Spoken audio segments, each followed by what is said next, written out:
Shalom, selamat pagi. Selamat bergabung dengan kami dalam ibadah bahasa Indonesia online. Saat ini ICA East dan West sudah mengadakan ibadah onsite dan bagi Anda bisa bergabung bersama-sama dengan kami. Dan juga untuk keluarga yang memiliki anak terdapat materi ICA Kids yang dapat diunduh pada link yang ada di bawah ini. Dan saat ini minggu ini masih seri khotbah masih seputar tentang kitab Wahyu. Sebelum kita membaca firman Tuhan, mari kita berdoa. Kami bersyukur Tuhan untuk pagi ini. Kami percaya Engkau hadir bersama-sama dengan kami saat ini. Pimpin hidup kami ya Tuhan, untuk memahami maksud dan kehendak-Mu lewat firman yang kami baca pada pagi ini. Dan tolong kami ya Tuhan, supaya kami siap dan kami mau bertumbuh lewat firman yang kami baca dan kami dengarkan. Dalam nama-Mu Yesus kami sudah berdoa. Amin. Baik, judul firman Tuhan pada pagi hari ini yaitu tentang kehidupan menjelang kedatangan Yesus yang kedua. Teksnya terambil pada Wahyu pasal yang ke-6 sampai Wahyu pasal yang ke-19. Ini adalah teks yang sangat panjang. Saya mendorong kepada kita semua untuk bisa nanti melanjutkan membaca teks-teks ini. Namun pada pagi hari ini saya akan mengajak kita membaca Wahyu pasal yang ke-19 ayat 6 sampai yang ke-10. Saya akan bacakan untuk kita ayat yang ke-6. Lalu aku mendengar seperti suara himpunan besar orang banyak, seperti desau air bah, dan seperti deru guruh yang hebat. Katanya, Haleluya, karena Tuhan Allah kita yang Maha Kuasa telah menjadi Raja. Ayat yang ke-7, marilah kita bersukacita dan bersorak-sorai dan memuliakan Dia. Karena hari perkawinan anak domba telah tiba dan pengantinnya telah siap sedia. Dan kepadanya dikaruniakan supaya memakai kain lenan halus yang berkilau-kilau dan yang putih bersih. Lenan halus itu adalah perbuatan-perbuatan yang benar dari orang-orang kudus. Lalu ia berkata kepadaku, tuliskanlah, berbahagialah mereka yang diundang ke perjamuan kawin anak domba. Katanya lagi kepadaku, perkataan ini adalah benar, perkataan-perkataan dari Allah. Ayat yang ke-10, maka tersungkurlah aku di depan kakinya untuk menyembah Dia. Tetapi ia berkata kepadaku, janganlah berbuat demikian. Aku adalah hamba sama dengan engkau dan saudara-saudaramu yang memiliki kesaksian Yesus. Sembahlah Allah, karena kesaksian Yesus adalah roh nubuat. Kitab Wahyu adalah kitab yang tidak mudah untuk dipahami. Ada banyak tafsiran kitab Wahyu yang kerap kali menimbulkan kontroversi. Perlu dipahami bahwa kitab Wahyu adalah firman Tuhan yang ditulis dalam sebuah karya sastra yang sangat unik. Karena ia adalah gabungan dari 3 jenis sastra yang disebut sebagai sastra apokaliptik, yaitu sastra yang menggunakan bahasa-bahasa simbol, bahasa-bahasa visi, dan bahasa-bahasa tentang dunia-dunia lain. Dan sastra yang kedua adalah tentang nubuat. Sastra nubuat dalam hal ini berkaitan dengan kedatangan Yesus untuk kali yang kedua di masa yang akan datang. Dan sastra yang ketiga yaitu tentang surat kiriman. Artinya ada satu pergumulan yang sedang terjadi dalam jemaat dan kemudian firman Tuhan ini ditulis dan dikirim kepada jemaat-jemaat. Salah satu latar belakang dari penulisan kitab Wahyu adalah firman Tuhan yang ditulis dan ditujukan kepada gereja pada abad yang pertama yang sedang mengalami penganiayaan dan penderitaan. Selain itu, kitab Wahyu adalah surat kiriman yang bersifat pastoral dan bertujuan untuk mengembalakan orang-orang percaya dalam masa-masa sulit.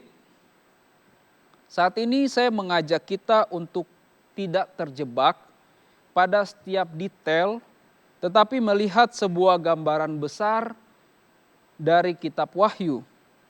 Sementara detail-detail seperti kronologi akhir zaman, tentang siapa pribadi antikris, lebih baik kita gumuli sebagai sesuatu pertanyaan yang tidak mudah untuk dijawab dan bahkan mungkin tidak perlu untuk dijawab.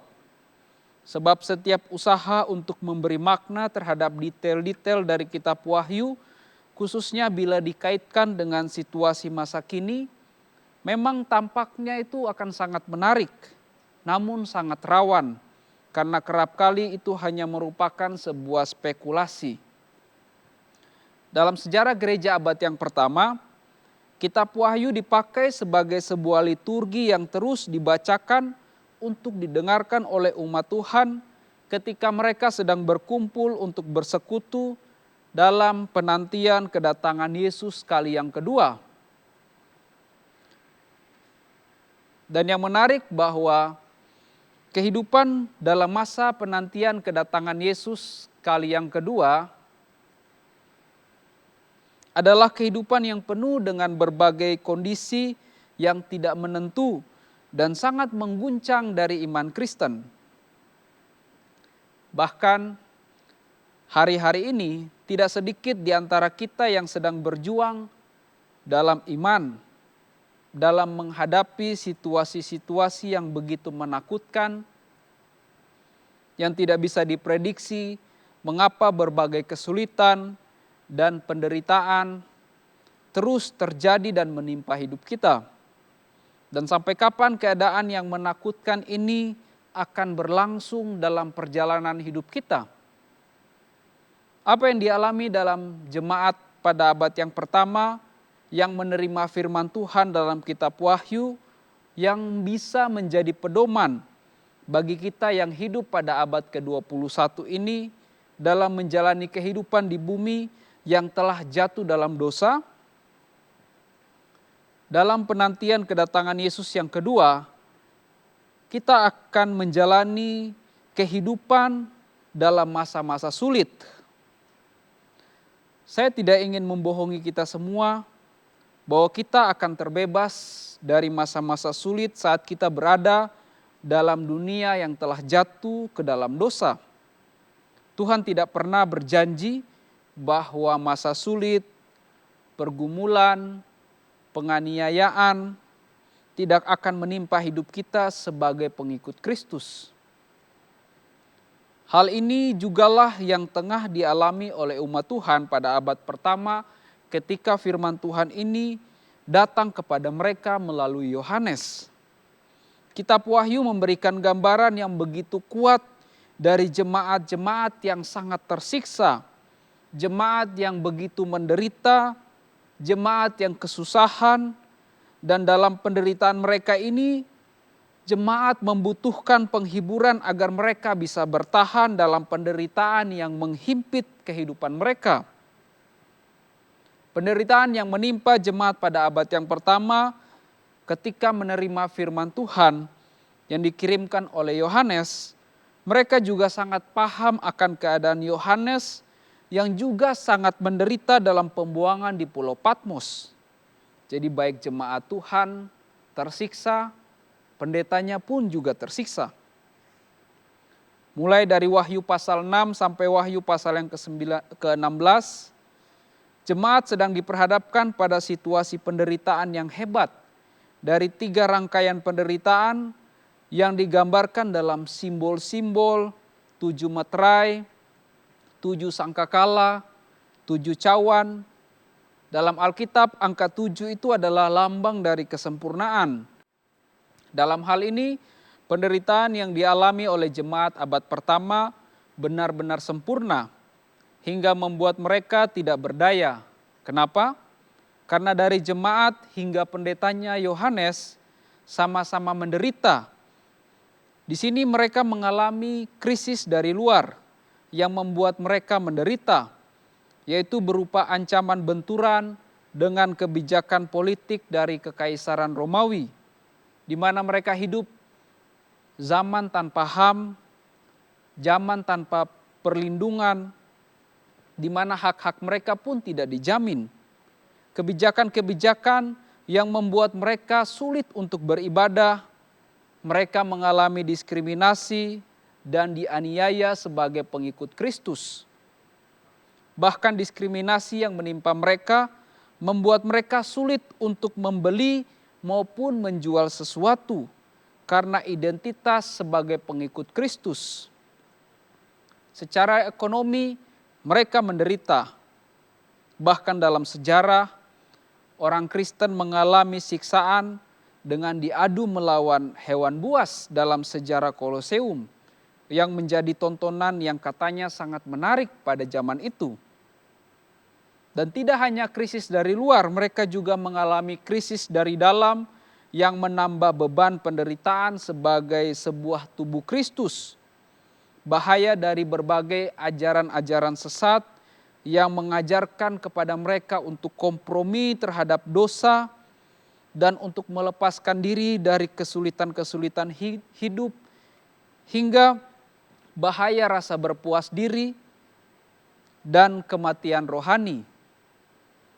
Dalam berbagai penderitaan yang dialami, pesan Tuhan datang kepada jemaat yang menderita dengan sebuah pesan yang disampaikan Yohanes pada awal dan akhir dari kitab Wahyu, yang merupakan sebuah pesan yang sangat penting. Di sini dalam Wahyu 1 ayat yang ke-17 dan Wahyu 22 ayat yang ke-13 memiliki pesan yang mirip. Dikatakan di situ, jangan takut, aku adalah yang awal dan yang akhir. Wahyu 1 ayat 18 bahkan dikatakan, dan yang hidup, aku telah mati namun lihatlah aku hidup sampai selama-lamanya, dan aku memegang segala kunci maut dan kerajaan maut. Apa arti firman ini bagi jemaat yang sedang menderita? Immanuel, Allah beserta kita. Ketika bisnis kita anjlok dan mengalami kerugian, ketika pergumulan semakin menekan hidup kita hingga panik menyerang pikiran dan mengubah mood dan suasana hati menjadi tidak stabil, ingat firman Tuhan, Immanuel, Allah menyertai kita melalui semua masa-masa sulit ini. Ketika penderitaan yang kita tanggung bukan karena kesalahan kita atau karena dosa yang kita lakukan, tetapi penderitaan karena kebenaran, penderitaan karena Kristus. Ingat Immanuel, jangan takut. Dialah yang awal dan yang akhir. Dia menyertai kita. Lalu dalam penantian kedatangan Yesus yang kedua, kita harus memiliki sikap yang kedua, yaitu kehidupan dalam pengharapan. Wahyu 12 sampai Wahyu yang ke-19 mengungkapkan tentang gambaran kekuatan-kekuatan jahat yang mencoba untuk melawan Trinitas Ilahi dan para pengikutnya. Kekuatan-kekuatan jahat ini bersumber dari Trinitas najis. Kalau kita membaca di situ, Trinitas najis itu berupa setan, antikris, dan nabi-nabi palsu. Di sini digambarkan bahwa mereka memiliki kekuatan yang sangat luar biasa, namun sama sekali bukan lawan yang seimbang bagi Allah Bapa, Anak, dan Roh Kudus. Kitab Wahyu pasal yang ke-12 sampai yang pasal yang ke-19 sedang membuka mata kita bahwa kuasa-kuasa dari anti Allah, anti Kristus, kerap kali menggunakan 3 macam strategi untuk menghancurkan umat Allah. Di sini strategi yang pertama yaitu strategi pemaksaan, di mana mereka menghalalkan segala cara dengan menggunakan kekerasan untuk menindas, menganiaya setiap umat Tuhan dan memaksa mereka untuk berbalik dari jalan kebenaran dan kehidupan dalam Yesus Kristus. Inilah strategi dari iblis untuk menghancurkan umat Allah, strategi pemaksaan, strategi kekerasan, dan strategi penindasan.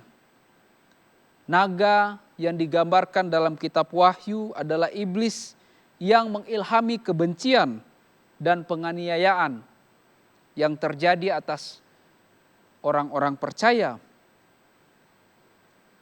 Strategi yang kedua adalah strategi peniruan dengan menggunakan tanda-tanda supranatural untuk memanipulasi umat Tuhan. Wahyu menggambarkan iblis dalam simbol naga atau ular yang menyesatkan manusia dengan berbagai macam tanda-tanda ajaib. Wahyu 16 ayat 13 mengatakan, "Dan aku melihat dari mulut naga, dari mulut binatang, dan dari mulut nabi palsu itu keluar 3 roh najis yang menyerupai katak." Dalam Wahyu 16 ayat yang ke-14 dikatakan, "Itulah roh-roh setan yang mengadakan perbuatan-perbuatan ajaib, dan mereka pergi mendapatkan raja-raja di seluruh dunia untuk mengumpulkan mereka guna peperangan pada hari besar, yaitu hari Allah yang Maha Kuasa." Namun ingat, ujung dari mujizat palsu adalah kehancuran dan bukan kebaikan. Tujuan mujizat palsu tidak pada kepedulian dan kasih, tetapi kepada kepentingan iblis, bapa pendusta yang selalu bertujuan untuk menghancurkan dalam bentuk penghinaan serta pemberontakan kepada Tuhan. Dan strategi yang ketiga adalah pancingan kenikmatan duniawi dalam wujud kemewahan materi, kekuasaan, dan pemuasaan tubuh pada kenajisan. Jika kita melihat sejarah umat manusia, sudah banyak memakan korban hanya karena ingin kekuasaan, hanya karena ingin hal-hal yang bersifat materi. Sudah banyak orang yang dikorbankan. Yesus pernah dicobai untuk sebuah kekuasaan, dan lebih jauh Yesus digoda untuk memberontak kepada kehendak Tuhan saat ia berpuasa di padang gurun. Strategi ini pun yang dipakai oleh iblis untuk membuat kita berbalik dari Tuhan dan menuju kehancuran. Namun umat Allah dapat menghancurkan strategi ini dengan yang pertama, kita harus terus berjalan dalam jalan kemuritan yang kerap kali diwarnai dengan penderitaan dan kematian. Perhatikan kata yang terdapat pada Wahyu 14 ayat 4, di situ dikatakan kita harus mengikuti anak domba kemana saja dia pergi. Ini adalah gambaran dari pemuritan yang terus berlangsung. Baik yang telah Yesus lakukan kepada 12 murid maupun yang terus kita lakukan sampai saat ini. Yang kedua, kita harus terus berpegang kepada firman Allah. Dalam Wahyu 19 ayat yang ke-15. Dan yang ketiga, kita tidak mencemarkan diri baik secara jasmani maupun secara rohani.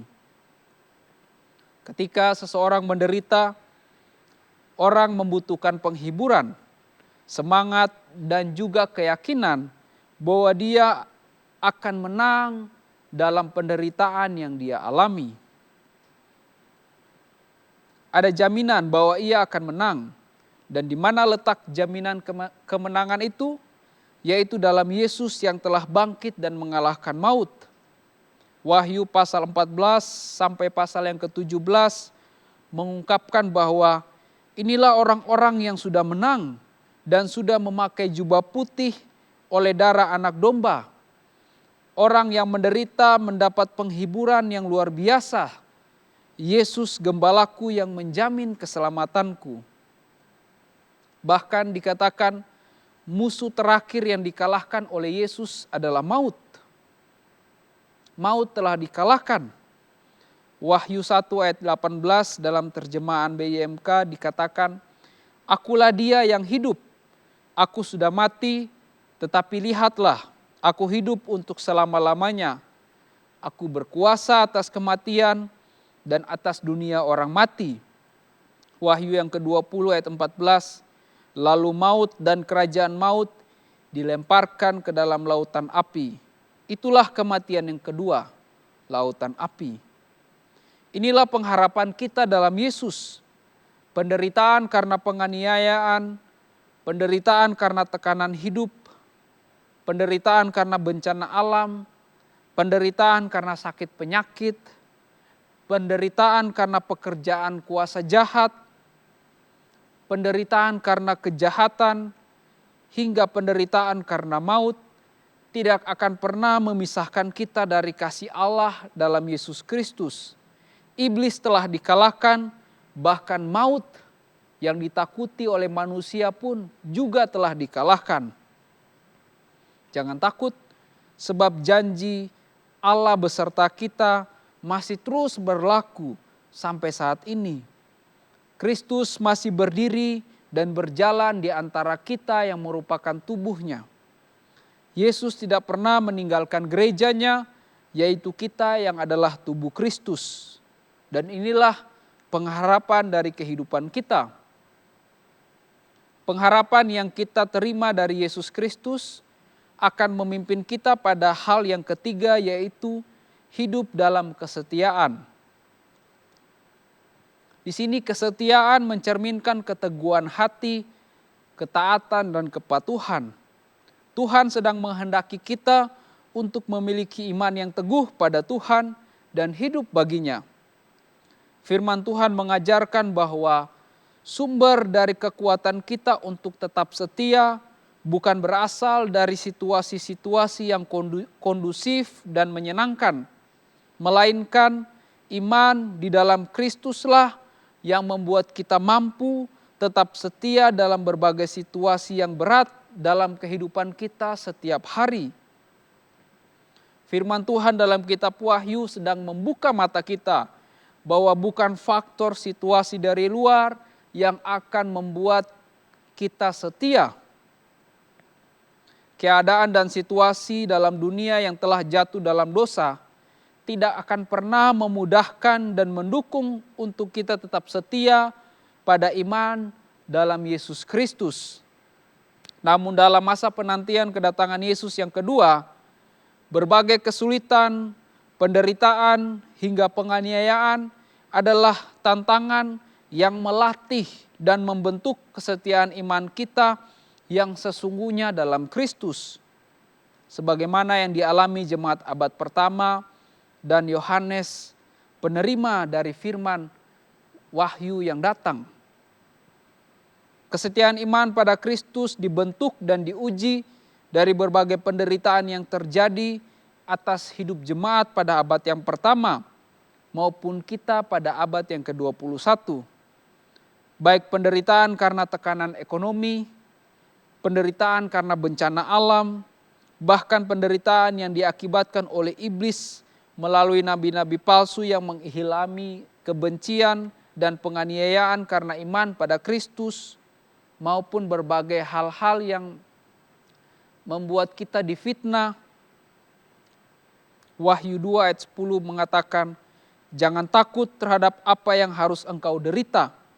Sesungguhnya iblis akan melemparkan beberapa orang dari antara kamu ke dalam penjara, supaya kamu dicobai dan kamu akan beroleh kesusahan selama 10 hari. Hendaklah engkau setia sampai mati, dan aku akan mengaruniakan kepadamu mahkota kehidupan. Yakobus 1 ayat 12 bahkan mencatat, berbahagialah orang yang bertahan dalam pencobaan. Sebab apabila ia sudah tahan uji, ia akan menerima mahkota kehidupan yang dijanjikan Allah kepada barang siapa yang mengasihi dia. Hidup dalam penyertaan Tuhan, kita akan memiliki pengharapan untuk kehidupan kita dan pengharapan untuk masa depan kita dalam kekekalan. Pengharapan yang kita peroleh dalam Kristus akan menguatkan iman kita untuk hidup setia menjalani kehidupan di bumi ini dengan berbagai pergumulan, tekanan hidup, aniaya hingga maut. sebab Yesuslah yang menjadi tumpuan dari kesetiaan hidup kita. 2 Tesalonika 3 ayat 3 mengatakan, tetapi Tuhan adalah setia, Ia akan menguatkan hatimu dan memelihara kamu terhadap yang jahat. Upah dari kesetiaan adalah berada dalam perjamuan kasih bersama Allah. Perjamuan kasih itu digambarkan dalam Wahyu 19 ayat 1 sampai yang ke-16 sebagai perjamuan kawin anak domba bagi mereka yang setia hidup bagi Tuhan dalam berbagai situasi sulit. Simbol perkawinan anak domba dalam Wahyu 19 memberikan gambaran hubungan Allah dengan umatnya dalam sebuah relasi yang terjalin antara orang percaya dengan Kristus. Ada relasi cinta, ada relasi persekutuan, ada relasi yang melahirkan sukacita yang sejati saat Tuhan mendapati kita tetap setia pada iman pada Kristus. Sebagai penutup saya akan membaca Wahyu 16 ayat 15. Dikatakan di situ dalam terjemahan bahasa Indonesia masa kini, dengarlah, aku datang seperti pencuri, berbahagialah orang yang tetap siaga dan menjaga pakaiannya, sehingga ia tidak berjalan dengan telanjang dan menjadi malu di depan umum. Kita harus siap sedia dalam keadaan apapun. Tuhan menolong kita. Mari kita berdoa. Kami bersyukur ya Tuhan untuk firman-Mu yang datang bagi kami. Kami tahu ya Tuhan, tidak mudah untuk kami menjalani kehidupan pada masa-masa ini, masa-masa penantian, menjelang kedatangan-Mu yang kedua yang kami pun tidak tahu kapan. Tapi yang pasti firman-Mu mengatakan kepada kami untuk selalu siap sedia dalam keadaan apapun. Kau tahu ya Tuhan, dalam kami menjalani kehidupan di bumi ini, berbagai kesulitan, pergumulan, dan hal-hal yang membuat kami menderita ya Tuhan. Dan tidak sedikit di antara kami jemaat-jemaat Tuhan yang menderita karena melakukan hal-hal yang benar. Menderita karena harus hidup jujur, menderita karena harus taat pada firman-Mu ya Tuhan. Namun penderitaan yang kami terima karena kebenaran, itu tidak akan pernah membuat kami mundur dalam iman kami kepada Engkau ya Tuhan. Karena kami punya pengharapan dalam Engkau. Kami punya jaminan di dalam Engkau ya Tuhan. Dan melalui Roh Kudus, iman kami dikuatkan. Melalui Roh Kudus kami memiliki pengharapan. Melalui Roh Kudus kami akan kuat menjalani berbagai tekanan, berbagai kesulitan, dan melalui pimpinan Roh Kudus kami akan bertahan ya Tuhan. Dan Kau akan mendapati kami setia dalam menjalani kehidupan kami setiap hari ya Tuhan. Kami tahu ya Tuhan, hidup dalam dunia yang telah jatuh dalam dosa bukanlah kehidupan yang menyenangkan ya Tuhan. Kehidupan yang menyenangkan adalah hidup bersama-sama dengan Engkau. Kehidupan yang menyenangkan bagi kami adalah bersama-sama Engkau ya Tuhan. Oleh sebab itu ya Tuhan, kuatkanlah hidup kami ketika kami mulai goyah. Roh Kudus memimpin kami untuk melihat pengharapan di dalam Engkau, dan kami tertuju kepada kehidupan bersama-sama dengan Engkau ya Tuhan. Terpujilah nama-Mu, pimpin kehidupan kami jemaat-Mu, dan tolong kami dalam menjalani hari-hari yang harus kami lalui dalam masa-masa sulit yang tidak mudah untuk kami lalui. Kekuatan dari Tuhan turun atas kami. Dalam nama-Mu Yesus kami sudah berdoa dan bersyukur. Amin. Baik, terima kasih sudah bergabung bersama kami. Sampai jumpa minggu depan dan Tuhan memberkati. Kami senang Anda telah memilih untuk beribadah bersama kami hari ini. Bila Anda merasa diberkati, Anda juga bisa mengirim tautan ibadah online ini ke teman atau keluarga yang lain. Sampai jumpa di ibadah online ICA minggu depan. Tuhan memberkati. ICA telah membuka kembali ibadah tatap muka baik di ICA East dan ICA West. Ibadah bahasa Indonesia pada jam 8 pagi, ibadah bahasa Inggris pada jam 10 pagi. Ibadah online tetap dilaksanakan di jam yang sama. Beritahu keluarga dan teman Anda, kunjungi sosial media ICA untuk informasi selengkapnya. Bagi para orang tua, ICA Kids telah mempersiapkan materi bagi anak Anda. Silakan download di tautan bit.ly/ICA Kids online. Kami mengajak Anda untuk mengikuti Instagram ICA Kids untuk mendapatkan update yang terbaru. Ibadah doa malam ICA masih dilakukan melalui Zoom setiap Selasa jam 6:30 sampai 7:30 malam. Periksa Instagram ICA untuk mendapatkan Zoom passwordnya. Mari bersama berdoa di tengah situasi pandemi seperti saat ini. Anda bisa memberikan persembahan melalui transfer antar rekening atau cukup scan QR Code yang ada di layar sesuai dengan tujuan persembahan Anda. Kunjungi website ICA untuk informasi yang lebih lengkap. Bila Anda rindu untuk didoakan, Anda cukup mengisi form di tautan bit.ly/ICA Prayer Online. Pastoral Team dan Prayer Team ICA akan siap berdoa bagi Anda. Mari follow ICA Surabaya di semua media sosial kami, agar Anda bisa mendapatkan informasi dan update yang terbaru tentang ICA.